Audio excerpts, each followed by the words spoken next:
नमस्कार दोस्तों, चौथ चालुक्य और पल्लव काल के प्रश्नों का ये चौथा वीडियो है। ये प्रश्न परीक्षाओं में बार-बार रिपीट होते हैं। चलो करते हैं इसका 91 नंबर प्रश्न। तंजौर का बृहदीश्वर मंदिर निर्मित हुआ था। शासनकाल में चोल सम्राट यानी किस चोल सम्राट के शासनकाल में इसका निर्माण हुआ था? परांतक प्रथम, राजराज प्रथम, राजेंद्र प्रथम, राजाधिराज प्रथम। तो किसके शासनकाल में निर्मित हुआ था? राजराज प्रथम। बी ऑप्शन अपना राइट आंसर हो जाएगा। अगला प्रश्न है 92 नंबर। चोलों का राज्य किस क्षेत्र में फैला था? विजयनगर क्षेत्र में, मालाबार तट, होयसल, कोरोमंडल तट, दक्षिण के कुछ भाग। तो डी ऑप्शन अपना राइट आंसर हो जाएगा। कोरोमंडल तट व दक्षिण का कुछ भाग। अगला प्रश्न है 93 नंबर। चोलों की राजधानी थी कावेरीपट्टनम, महाबलीपुरम, कांची, तंजौर। तो कौन सी थी? तंजौर। डी ऑप्शन अपना राइट आंसर हो जाएगा। अगला प्रश्न है 94 नंबर। निम्नलिखित में कौन चोल प्रशासन की विशेषता थी? साम्राज्य का मंडलों में विभाजन, ग्राम प्रशासन की स्वायत्तता, राज्य के मंत्रियों को समस्त अधिकार, कर संग्रह प्रणाली का सस्ता व उचित होना। तो ग्राम प्रशासन की स्वायत्तता। बी ऑप्शन अपना राइट आंसर हो जाएगा। अगला प्रश्न है 95 नंबर। चोल काल किसके लिए प्रसिद्ध था? ग्राम पंचायत, राष्ट्रकूट राजवंश के साथ युद्ध, श्रीलंका के साथ व्यापार, तमिल संस्कृति की उन्नति, उपरोक्त में से कोई नहीं, एक से अधिक। तो ग्राम पंचायत के लिए, ग्राम प्रशासन के लिए चोल काल प्रसिद्ध था। किस दक्षिण भारतीय राज्य में उत्तम ग्राम प्रशासन था? चेर, चालुक्य, चोल, सातवाहन। तो किसका था? चोलों का। सी ऑप्शन अपना राइट आंसर हो जाएगा। अगला प्रश्न है 97 नंबर। चोल कौन सा मध्यकालीन भारतीय साम्राज्य व्यापक स्तर पर स्थानीय स्वशासन के लिए प्रसिद्ध था? चालुक्य, चोल, सोलंकी, परमार, उपरोक्त में से कोई नहीं, एक से अधिक। तो कौन थे? चोल। बी ऑप्शन अपना राइट आंसर हो जाएगा। दोस्तों ये सारे के सारे प्रश्न परीक्षाओं में बार बार पूछे जाते हैं और हर बार इसमें कई प्रश्न अपन गलत करके आते हैं। आज आप देखिए आपके कितने प्रश्न इसमें से सही हो रहे हैं। अगला प्रश्न है 98 नंबर। चोल साम्राज्य के शासनकाल में निम्नलिखित में से कौन सा वारियम उद्यान प्रशासन का कार्य देखता था? कौन वारियम, एरी वारियम, तोट वारियम, संवत्सर वारियम। तो कौन सा वारियम था? तोट वारियम। सी ऑप्शन अपना राइट आंसर हो जाएगा। अगर आपने पीछे वाले प्रश्न नहीं देखे हैं तो इस वीडियो के डिस्क्रिप्शन में उस वीडियो के लिंक मिल जाएंगे, आप एक बार जाकर जरूर देखना। निम्न कथनों पर विचार कीजिए। कथन दे रखे हैं तो इनमें से कौन सा सही है ये अपने को बताना है। चोलों ने पांड्य तथा चेर शासकों को पराजित कर प्रायद्वीपीय भारत पर प्रारंभिक मध्यकालीन समय में अपना प्रभुत्व स्थापित किया। चोलों ने दक्षिण पूर्वी एशिया के शैलेंद्र साम्राज्य के विरुद्ध सैन्य अभियान के और कुछ क्षेत्रों पर अधिकार किया। सही विकल्प चुनिए। तो इसमें ये दोनों ही सही है, इसलिए अपना राइट आंसर हो जाएगा सी ऑप्शन। अगला प्रश्न है 100 नंबर। चोल काल में निर्मित नटराज की कांस्य प्रतिमा में देवाकृति प्राय अष्टभुज, षडभुज है, चतुर्भुज है, द्विभुज है। तो जो नटराज की प्रतिमा है उसमें कितनी भुजाएं हैं ये अपने को बताना है। तो चतुर्भुज है। सी ऑप्शन अपना राइट आंसर हो जाएगा। अगला प्रश्न है 101 नंबर। निम्नलिखित में से किसको दक्षिण भारत के विशेषकर चोल युग के स्थापत्यों की विश्व की श्रेष्ठतम प्रतिमा रचना माना जाता है? महिषासुर मर्दिनी, नटराज, राम, सोमस्कंद। तो किसकी प्रतिमा है? नटराज की। बी ऑप्शन अपना राइट आंसर हो जाएगा। अगला प्रश्न है 102 नंबर।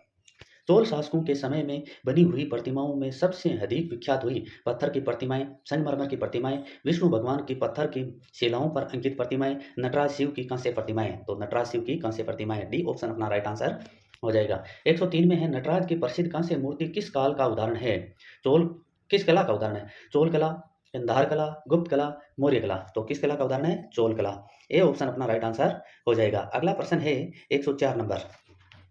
शिव की दक्षिणामूर्ति प्रतिमा उन्हें किस रूप में प्रदर्शित करती है? शिक्षक, नृत्य करते हुए, विश्राम करते हुए, ध्यानमग्न। तो शिक्षक के रूप में। ए ऑप्शन अपना राइट आंसर हो जाएगा। 105 में है बेहतर व्यापारी चीन में किसके कार्यकाल में भेजे गए थे? कुलोतुंग प्रथम, राजेंद्र प्रथम, राजराज प्रथम, राजाधिराज प्रथम। तो किसके कार्यकाल में भेजे गए थे? कुलोतुंग प्रथम। ए ऑप्शन अपना राइट आंसर हो जाएगा। अगला प्रश्न है 106 नंबर। 106 नंबर प्रश्न है निम्न में से दक्षिण भारत का कौन सा राजवंश अपने नौसैनिक शक्ति के लिए प्रसिद्ध था? चोल, चेर, पल्लव, राष्ट्रकूट। तो कौन था?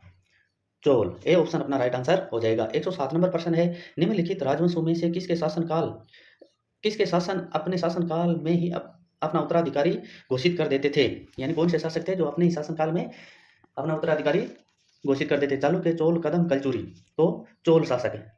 चोल शासक अपने कार्यकाल में ही उत्तराधिकारी है वो घोषित कर देते थे। अगला प्रश्न है निम्नलिखित चोल शासकों में जिसने बंगाल की खाड़ी को चोल झील का स्वरूप प्रदान कर दिया वह कौन था? राजराज प्रथम, राजेंद्र प्रथम, अधिराज, कुलोतुंग। तो कौन था? राजेंद्र प्रथम।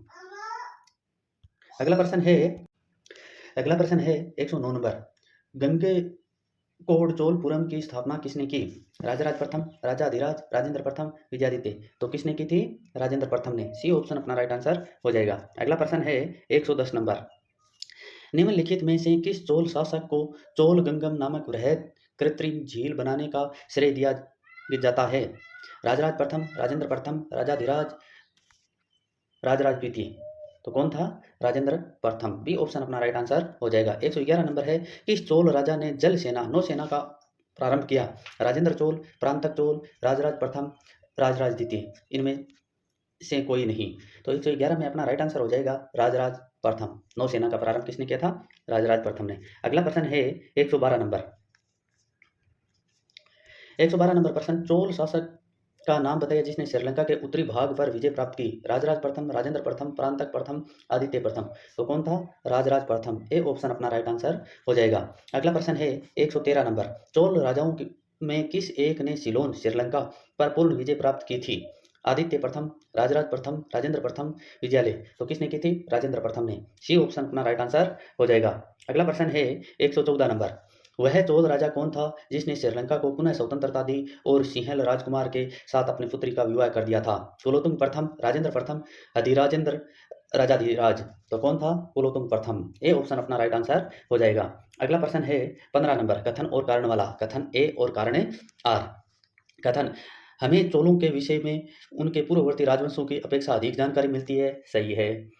कारण, चोल शासकों ने मंदिरों की दीवारों पर अभिलेख उत्कीर्ण करने का चलन प्रारंभ किया जिसमें उसकी विजयों का ऐतिहासिक विवरण दिए जाते थे।